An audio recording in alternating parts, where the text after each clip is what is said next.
શાપર વેરાવળ ખાતે દલિત સમાજના કાર્યકરો અને આગેવાનો મોટી સંખ્યામાં ઉમટી પડ્યા હતા તેમજ શાંતિપૂર્વક રેલી કાઢી શાપર વેરાવળ પોલીસ સ્ટેશન ખાતે આવેદનપત્ર આપવામાં આવ્યું હતું। શાપર વેરાવળ ખાતે દલિત સમાજ આગેવાનો અને કાર્યકરો મોટી સંખ્યામાં ઉમટી પડ્યા તેમજ શાંતિપૂર્વક રેલી કાઢી શાપર વેરાવળ પોલીસ સ્ટેશન ખાતે આવેદનપત્ર આપવામાં આવ્યું।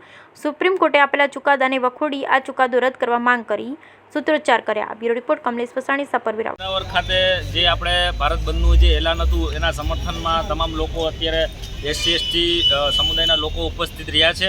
આ સંદર્ભે ભારત બંધના એલાનને પૂરેપૂરું સમર્થન આપવામાં આવેલું છે અને શાપર વેરાવળ પોલીસ સ્ટેશનના PSI સાહેબ શ્રીને આવેદનપત્ર રજૂઆત કરવામાં આવી છે કે આ તમામ જે આપણે હાલમાં સાંભળી રહ્યા છીએ કે જે ST/ST સમાજના લોકોને જે અનામતમાં વર્ગીકરણ કરીને વિભાજિત કરવામાં આવ્યું છે એના સંદર્ભે જે ભારત બંધનું એલાન હતું એ ભારત બંધના એલાનમાં તમામ લોકો મોટી સંખ્યામાં બહોળી સંખ્યામાં જોડાણા છે અને તમામ લોકો અહીંથી અત્યારે રાજકોટ હોસ્પિટલ ચોકે તમામ લોકો સાથી મિત્રો જવાના છે।